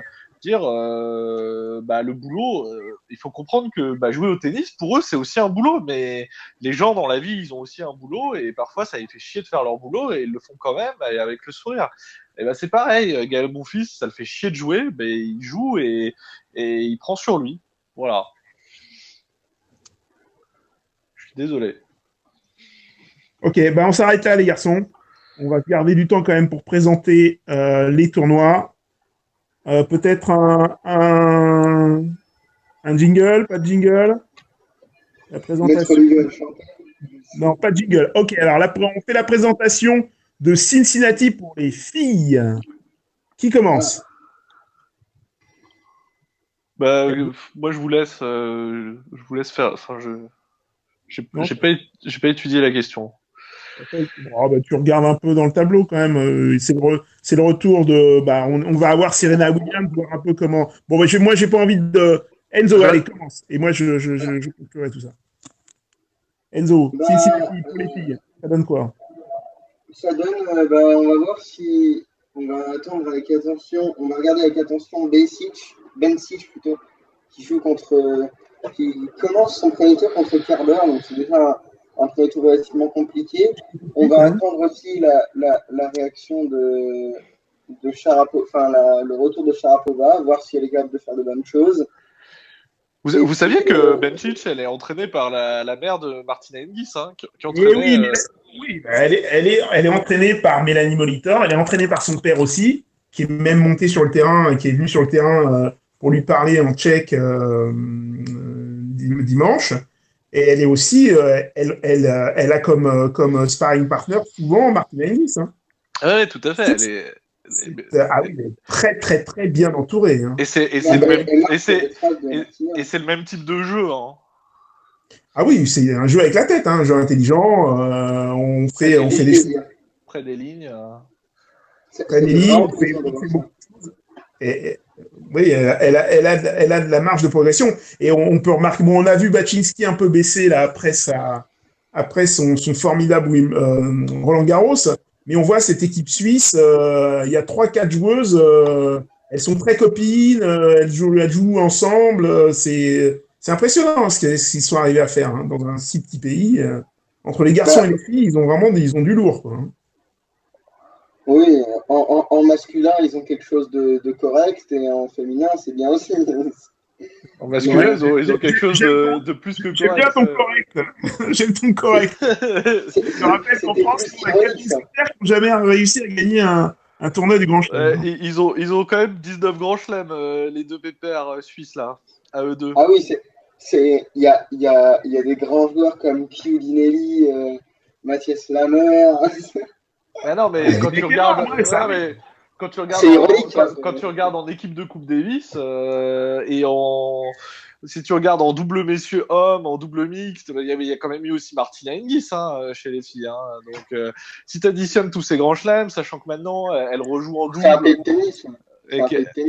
Et qu'elle rejoue en double dame et qu'elle gagne des grands chelems, si tu commences à additionner les médailles olympiques et les grands chelems pour la Suisse, dans le tennis, c'est énorme. Apporter à la population, c'est énorme. Et c'est largement au-dessus de la France. C'est largement au-dessus de la France. C'est largement au-dessus de la France parce qu'en France, déjà en simple, je pense que c'est 0 pointé. Donc, ouais, c'est sauf en double. En double, on a Roger. Oui, c'est pour ça que je te dis en simple, c'est 0 pointé. Ouais. Alors les garçons, qui Alors on va faire comme ça. Je vais vous demander. Votre carré de dame ou plutôt votre carré de dame, comme ça le carré de dame ça sera un peu les demi-finales de Cincinnati. Enzo, carré de dame. Allez, on va tenter un petit peu des coups. Alep, Alep Sharapova et on va tenter un Stephens Bencic. Waouh. Ça c'est chaud. Stephens peut jouer Williams en quart et bon, ça peut être intéressant, on va tenter ça. Vous connaissez ma passion pour les pronostics risqués. Ah, pour les pronostics, c'est super. Alors, pour mettre les billes, Simon en demi. Je verrai quand même Serena Williams avec Svitolina. Waouh. Et ouais, c'est pas mal. Et Alep et Pliskova. Waouh. Alors, moi je vais essayer quelque chose. Je verrai Williams en haut, je vois pas trop. Je verrai Williams en haut et je vais peut-être essayer. Après... En haut, c'est difficile. Il n'y a pas de grande favorite à part Williams, mais j'avais envie de mettre une surprise. Elle est où Azarenka? Elle est en bas avec Sharapova en 8e. Ah ouais, je la vois battre Sharapova Azarenka. Il peut surpris par sa défaite à Sharapova quand même, pour parler du tournoi de Montréal. Battu par Errani, moi j'étais très surpris. J'attendais mieux d'elle. Radwanska, Attends, elle jouait pas Sharapova à Montréal? Sharapova, comment elle s'appelle Non, la Biélorusse. Comment elle s'appelle? Pardon? Azarenka battu par Errani, j'ai trouvé ça très très très décevant. Alors qu'on la mettait dans nos outsiders pour le tournoi, tout à fait. Mais bon, ça peut arriver, mais dès qu'on joue sur le temps, Errani a fait un beau tournoi quand même. Elle fait un beau tournoi, mais bon, en termes de retour de service, vu qu'elle n'a pas de service, on l'a bien vu quand même souffrir énormément contre Alep, Errani. Ouais, c'est pas sa surface, Errani, le dur. Ouais, justement, je suis étonné qu'elle n'ait pas justement que sur dur. Azarenka soit pas arrivée à la passer. Moi, j'étais très, très, très déçu. Alors, Serena Williams, je pense qu'elle se reprend et qu'elle va gagner le tournoi. Je la vois bien en demi-finale contre... Allez, Eugénie Bouchard. Ouais, elle revient. Le retour d'Eugénie Bouchard. Écoute, je l'ai vu faire des choses pas trop mal. Je trouve que son jeu est plutôt là, mais il n'est pas là tout le temps et il n'est pas là au moment où elle en a besoin, quoi. Donc, elle va dominer énormément. Et en plus, je pense que contre une joueuse comme Bencic qui contre bien, c'est très difficile pour elle. Qui contre bien, qui anticipe bien, qui court bien, c'est difficile. Et je dirais Wozniacki parce que j'ai une petite. Affection. Tu penses pas qu'il y aura Camilla Giorgi? Ah, J'allais faire une grande affection. Ouais, mais Camilla Giorgi me déçoit beaucoup. Je préfère ne pas parier sur elle. Et puis en plus, après Bouchard, on a failli avoir Alizé Cornet en demi. non, pas. Et Sharapova, je la vois bien en demi pour sa reprise, même si elle est pas tip top. Elle devra jouer contre Razanska et puis contre Pliskova, donc elle a quand même des gros matchs. Azarenka aussi. Ouais, non, elle a des gros matchs devant elle, donc on va voir.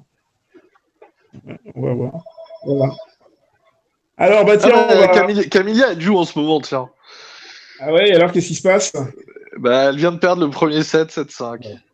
Bon, je préfère pas savoir. Ok. Savoir. On sent la déception dans la voix de Karl. Bah oui. Moi, c'est la joueuse que je trouve la plus intéressante du circuit. Et John Isner a perdu, hein. Ouais, contre Sam Kerray. Je suis surpris aussi, mais bon, je pense le grand, hein. Là, il n'y a pas de surprise. Hein. Clairement. Je pense qu'il a trop donné le Jan. Il est quand même pas tout jeune. Bon, c'est pas plus mal. Il sera là à l'US Open, Jan. Ah, il sera là, c'est sûr. Bah, ça va dépendre encore une fois de son tableau. On le redit jamais assez. Hein. Bah, ouais. Bon, on va passer au monsieur, alors, du coup. Transition faite. Allez, transition faite chez les hommes. Alors, chez les hommes, de toute façon, Djoko, on voit pas comment il arrivera pas en finale. Hein. Ouais, il faudrait vraiment un cataclysme. Parce que ça va être quoi? Benoît Paire, ensuite ça va être David Goffin, ou Tsonga qui lutte en ce moment contre Verdasco. Ensuite, ça risque d'être Wawrinka qui va perdre avant. Donc, Karlovic ou Koric ou Klizan. Bon. Ouais, voilà. Et puis après, c'est Berdych, quoi. Berdych qui est très inconstant. Ce sera Berdych pas bon aussi. Ça sera peut-être Tomic, ça sera peut-être Dolgopolov. Bon, bref, en gros, il va arriver en finale, Djoko. Il n'y a pas trop de surprises, quoi. Ouais, on commence à avoir l'habitude maintenant. On a ces tableaux. On en avait déjà parlé. Là, tous les cadors sont en bas, clairement. Alors, est-ce que Federer va y arriver? Alors, Federer, potentiel. Bon, je pense que Bautista Agut, c'est pas un joueur qui devrait lui poser trop de soucis. Ouais, mais c'est un joueur accrocheur. C'est un joueur accrocheur. Ouais. Il est très solide, mais il manque de plus fort pour déstabiliser. Ouais, par contre, potentiellement, il peut avoir un deuxième tour compliqué contre un Sock ou un Kevin Anderson. Ah, je pense à mon avis que Sock qui va le bouffer. Si c'est Sock, il le bouffe. Mais en revanche, contre Anderson, Anderson peut être très pénible, mais il a été très décevant, Anderson. Ouais, c'est ça. Et derrière, je sais pas. Derrière, c'est Nadal ou Raonic. Ça va dépendre de Nadal Raonic. Mais bon, après ce qu'on a vu à Montréal, c'est-à-dire un Nishikori très très loin de Murray et un Nadal très très loin de Nishikori, on peut se dire que. Alors, ce qu'il y a, c'est que Raonic revient aussi. Hein. Raonic n'est pas non plus au top, donc ça serait intéressant de les voir se rejouer, Federer-Nadal. Hein. Pour voir où ça en est, ouais. Ni Nadal ni Federer sont assurés d'aller jusque-là, il faut le dire. Ouais, non, c'est pour ça, ça risque de pas arriver. Bon, voilà, Murray devrait arriver très facilement en demi. Je pense même que... Je sais pas ce que vous en pensez, mais il devrait battre Federer, à moins d'avoir un Federer de gala. Ouais, il devrait battre Federer, ouais, il devrait. Voilà. Et non, mais le plus probable, c'est qu'on se retrouve avec la même chose qu'à Montréal, hein, la même finale, un peu dans les mêmes circonstances, avec un tableau où Djokovic n'aura pas vraiment pu se tester. Et où il va arriver en finale contre Murray, qui aura lui eu plus de matchs, parce que Murray il va quand même jouer au deuxième tour Pospisil ou Dimitrov, derrière éventuellement un Kokinakis ou un Silic, et puis encore derrière peut-être Federer, donc voilà, quand même plus de gros matchs pour Murray que Djokovic. Donc, Mais après, je sais pas s'il serait bien d'avoir le Nadal Federer en quart, parce qu'entre le niveau de Nadal en ce moment et le fait que Federer ne soit pas trop réglé sur le dur américain, ça peut donner un match très très moche. Alors Federer, le plus dur, ça va être le premier match, je pense. Je pense que on risque de voir. Je pense que contre Bautista Agut, Federer risque de mettre un peu de temps à rentrer. Voilà. Après, je pense qu'il lui faut pas plus qu'un match à Federer pour rentrer dans le tournoi. Bon, ça reste quand même Federer, donc il a de l'expérience. Par contre, oui, je pense que contre Bautista Agut, ça devrait passer. Et honnêtement, il a de la chance de tomber contre un Bautista Agut parce qu'il serait contre un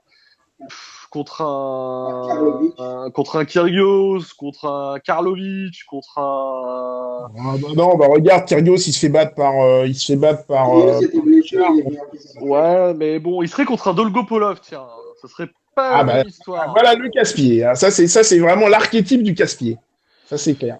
Il serait contre un Dolgopolov, voilà. Donc voilà, non, mais je pense qu'il a un tour qui est potentiellement bien pour lui, parce que en plus Bautista Agut, c'est pas un gros serveur, donc il va jouer, il va se régler. Ça peut être hyper frustrant quand tu tombes contre un Karlovic parce que en fait t'as fait un match, mais c'est comme si t'en avais pas fait, quoi. Donc voilà, contre Bautista Agut, il y aura des échanges. Et c'est finalement ce qui est important pour Federer, c'est qu'il y ait des échanges. Donc pour qu'il se règle. Donc bon, pas malheureux de tomber sur Bautista Agut, je pense au premier tour. Mais après, où je disais que ça pourrait être très moche, c'est qu'il jouerait Bautista Agut. Bon, c'est pas très dangereux pour lui. Il va lui mettre peut-être 3 et 2 en sauvant une balle de break à un partout. Après, il jouerait un Anderson, un très gros serveur, et il passerait après sur Nadal qui va lui pilonner le revers pendant 3-4 heures s'il faut jouer 3-4 heures. Donc ce serait un match, je pense, où on verrait énormément de fautes directes si Nadal venait à aller jusque-là. Alors moi, je suis d'accord sur ça, mais il ne faut pas oublier quand même qu'il a fait des progrès énormes sur ce revers, quand même. Oui, mais il a joué des mixtères sur le revers.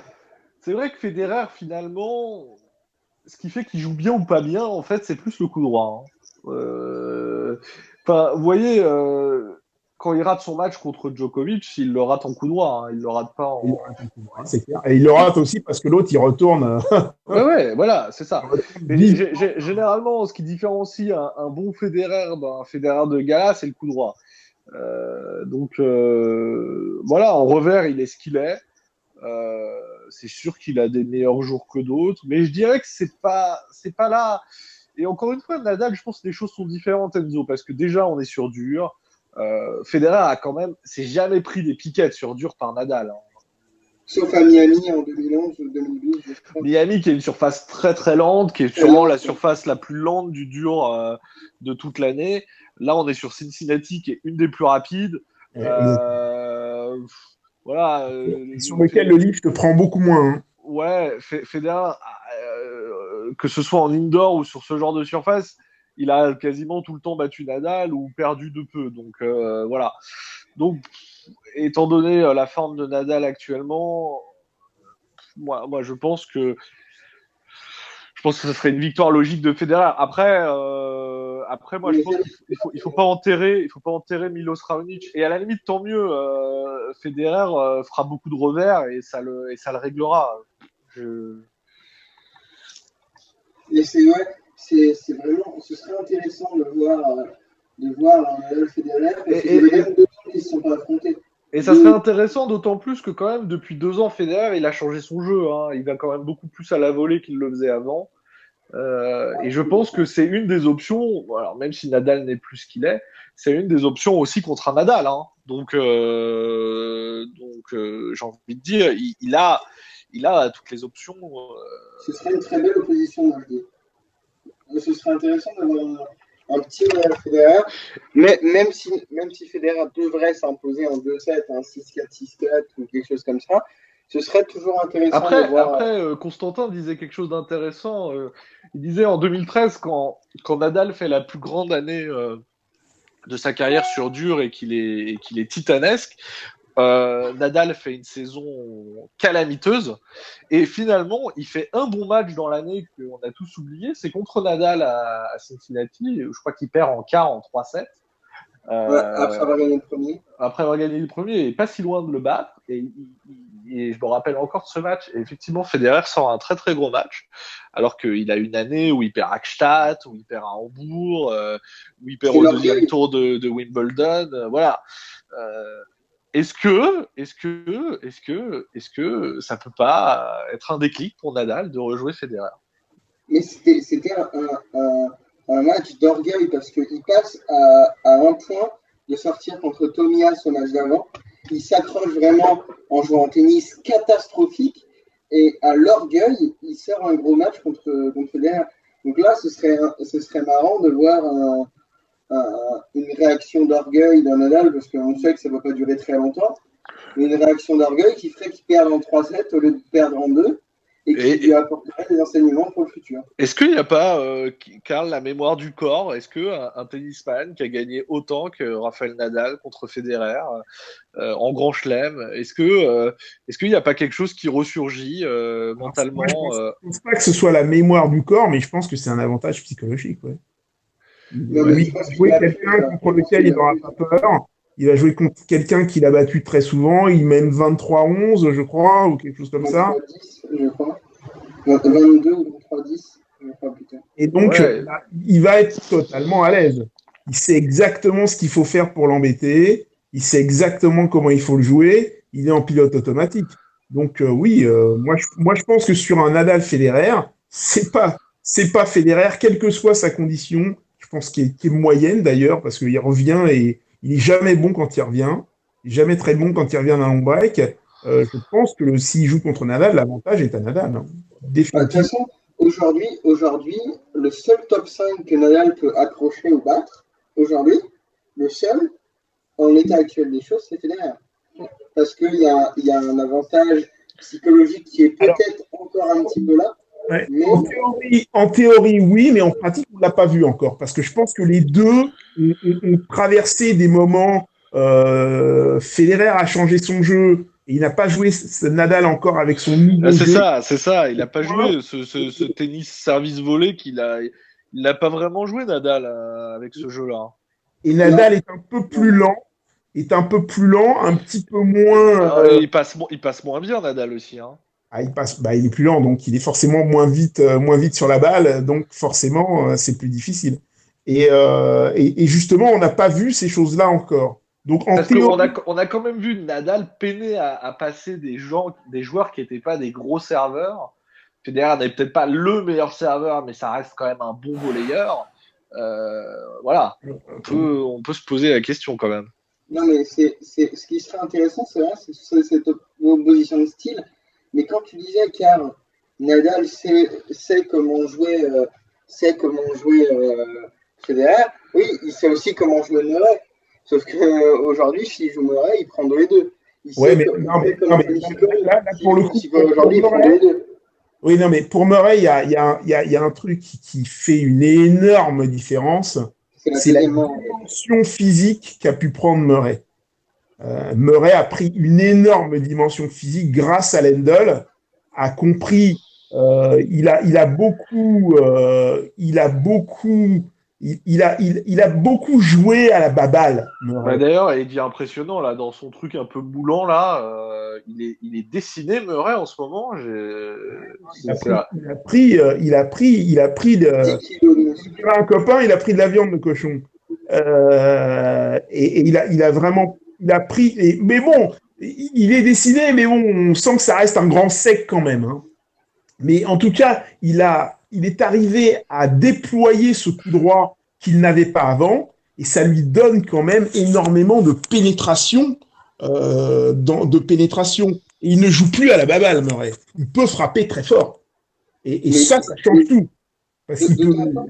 Bien, c'est qu'il joue à la baballe. Il revient de temps en temps dans ses travers. Les premières amours où il y a un joue et je te la fais longue, je te la fais courte, je te la fais un peu haute, un peu basse, etc. Généralement, il se fait taper. Mais quand il voit que ça suffit, il est capable de frapper très, très, très fort et de donner d'avoir un jeu qui a énormément de volume et c'est très très difficile à contrer. Ouais, C'est mais, quand même un sacré mais, tête. C'est quand même un sacré tête, hein. C'est un mec qui vaut 55 secondes aux 400 mètres, hein. Je sais pas si vous vous rendez compte de ce que ça fait, mais voilà. c'est pour quelqu'un qui joue au tennis, c'est beaucoup, quoi. C'est énorme. Il est passé enfin, il a fait 55 au 400. Ouais. Il fait 55 secondes sur 400 mètres. Ah ouais, C'est marrant parce qu'il dégage pas, Puissance une physique, sérénité physique. Murray. Il a énormément changé là. Je pense qu'il faut le regarder. Regarde des photos quand il Ah oui, avait non, 12 ans. mais c'est clair qu'il a changé, c'est ce que je te dis dans C'était son un truc. peu avant. Ah oui, non, mais au-delà de ça, il donne pas la sensation d'une agilité. En tout cas, ça fait pas naturel. Ça fait pas. Non, c'est du boulot. C'est du boulot. C'est énormément de boulot. Ouais, tout à fait. Mais ça le fait gagner pas mal de matchs. Ah, Alors, bah que oui. Djokovic, qui est très sec, beaucoup moins dessiné que Murray, si tu veux, Djokovic sec, ça fait plus naturel, je trouve. Ouais, non, oui, c'est naturel, hein. C'est quoi? C'est 1m88, 78, 79 kilos. Ah, il fait plus 1m90, hein, Djokovic. Non, Djokovic, non, il fait 87, 88, hein, Djokovic. ouais, il fait 1m90, un peu moins, ouais, c'est ça, ouais. Non, moins d'un mètre 90. Parce que Murray fait un 94, je crois. Non. Il fait un 90, Murray. Il fait un Ouais, 90. il fait un 90, ouais. Tu sais, il y avait ces espèces de, comment dire, quand on dessinait le joueur idéal, c'est un joueur qui fait à peu près 1m85 autour, donc tu lui Federer, donnes, il fait 1m85. voilà, 85 kilos. Ça, c'était le Nadal aussi, joueur d'ailleurs. Nadal Federer. Mais C'était c'est exactement la même chose. Et on a vu que le joueur devait grandir un petit peu et s'alléger un petit peu. Donc, tu as dû 1m88 à peu près et 82-80 kilos. C'est ça le nouveau rapport poids-taille pour un joueur maintenant. Et d'ailleurs, tu vois, Nadal, il faisait 1m85 pour 90 kilos, je crois. Même Non, plus. 85 kilos. Ah, il faisait 85 kilos. Et Federer, en fait, Énorme, ce qui était incroyable, c'est qu'il faisait quasiment le même poids aussi. Le même poids, mais il a pas ce que tu vois jamais vraiment chez Federer. Moi, j'ai fait un. C'est ses cuisseaux, en fait. Exactement, c'est ses jambes. Il a des jambes incroyablement balèzes. Ah ouais, c'est exactement ça. Federer, quand tu regardes ses cuisses, c'est là tu comprends qu'il fait 85 kilos. Mais quand tu regardes le haut du corps, tu comprends pas, en fait. C'est ça. Parce qu'il a des bras en bâton de sucette, c'est pour ça. Bon, les gars, on a presque terminé l'émission. Je vais vous demander votre carré d'as, votre carré droit, et je vais vous demander le trouble fait. Le trouble fait, l'emmerdeur, le joker. Bah, écoute, Vas-y. ouais, on trouve le fait, je vais dire Dolgopolov, surtout qu'il a un match de moins à jouer, qu'il est très casse-couille, et puis voilà, c'est un peu le Gulbis. C'était un peu Gulbis dans le tournoi précédent, dans le tournoi précédent, le trouble fait. Donc voilà, et puis après, le carré, donc Djoko. Djoko, et puis Dolgopolov, allez. Et puis en bas, Murray. Et honnêtement, je ne sais pas. Je vais dire Federer, mais parce que je pense que Raonic est un peu court. Je pense que Nadal aussi, mais c'est pas joué en bas. Mais en bas, c'est pas joué, ouais. Voilà, je sais pas. Moi, en haut, je vois Djokovic, Tomic. Tomic. Et en bas, ça m'inspirait grand chose parce qu'il a fait un tournoi de Montréal correct. Et en bas, on va mettre Murray et le vainqueur de Federer Nadal qui de toute façon perdra contre Murray. Et Murray Djokovic en finale. Et allez, vu qu'avant Washington, j'avais dit Murray Djokovic, je dis Djokovic et je dis Murray à l'US Open. Juste avant que tu donnes les tiens, Karl, très rapidement quand même, peut-être vas-y, donne ton carré et puis on commande très rapidement les Français peut-être. Ah oui. Pourquoi ils existent les Français? Alors, ouais. Djokovic, Wawrinka en haut. Et Il ne pourrait pas, il se joue en quart. S'il se joue. Pardon? Il se jouerait en quart, pas en demi. Ah, oui, d'accord. Alors, Djokovic, dommage. Djokovic, oh là là.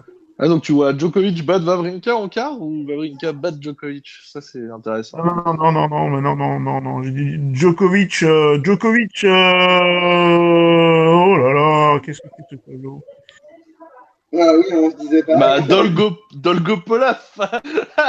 Ouais, Djokovic, Berdych, mais vraiment en désesperado. Et je dirais évidemment Murray.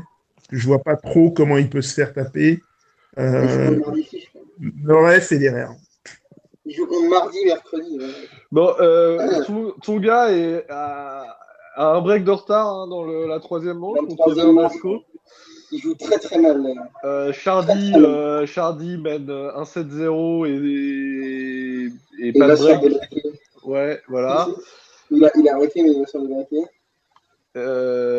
Ah oui, exactement. Et voilà, Gaël Monfils a perdu, Gasquet a éclaté Kyrgios. Et Simon a perdu contre Karlovic. Donc il reste plus que Gasquet, Chardy potentiellement et Tsonga qui fait un... Chardy il est bien, il mène un 7-0 et 2-1 donc. Ouais, donc Chardy il est bien. Par contre Tsonga quand même Tsonga est redescendu à la 20e place là après le il reste pair aussi. Il va exploser Djokovic. Ah bon, il va tomber contre Djokovic, normalement il devrait se faire exécuter. Quoique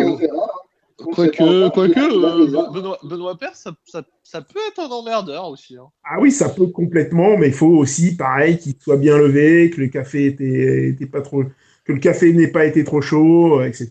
Que le beurre était salé et que le pain était. Ouais. Dans tous les cas, ce tournoi sera quand même une bonne indication avant l'US Open parce qu'il y a quand même tout le monde à part Nishikori, bon voilà, qui s'est blessé. On verra comment il se remet. Et puis, moi j'ai mis Dolgopolov. Dolgopolov en emmerdeur, évidemment. Allez. Surtout, il a le tableau de sa vie, Dolgopolov, les gars. Hein. Enfin, honnêtement, il a personne avant Berdych, donc. Allez, vous m'avez convaincu, je change et je mets Dolgopolov en demi et Dolgopolov en emmerdeur. Allez. Et Dolgopolov, qui s'il tombe contre Djoko, qui l'avait énormément emmerdé à Miami. Hein. Il a le petit loser quand même, Dolgopolov. Et alors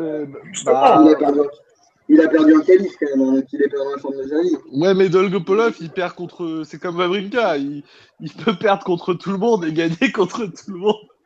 C'est pour ça qu'on les aime, ces joueurs. Bon, ok, messieurs, merci beaucoup. On va terminer là-dessus. On va évidemment donner rendez-vous à tout le monde mardi prochain pour un nouvel épisode de la saga du tennis. Ouais, qui nous empêche de dormir aussi. Hein. Ça, c'est. Oui, ça, c'est la partie de l'année où ça nous empêche de dormir. En septembre, ils reviendront en Europe. Ça ira un peu mieux. Ils iront en Chine, ce sera le matin, donc ça sera très bien. Et puis, ils seront en Europe après. Et après, on prendra les vacances après le Masters. Shanghai, c'est le matin aussi. Ouais, mais l'Australie aussi, c'est le matin. En fait, c'est les États-Unis, c'est le plus dur parce que finalement, ils sont chiants. Finalement, tous les plus grands matchs se jouent à 19h, 20h, et donc c'est 2h du mat pour nous, ou 1h. Ouais. Parfois, ils peuvent durer. C'est assez chiant, quoi. Et moi, c'est tranquille, c'est à 20h ici. Donc voilà. Allez, ok, messieurs, je vous souhaite une très bonne journée. Une très bonne soirée, pardon. Et on se dit à la semaine prochaine. Merci beaucoup. Bye.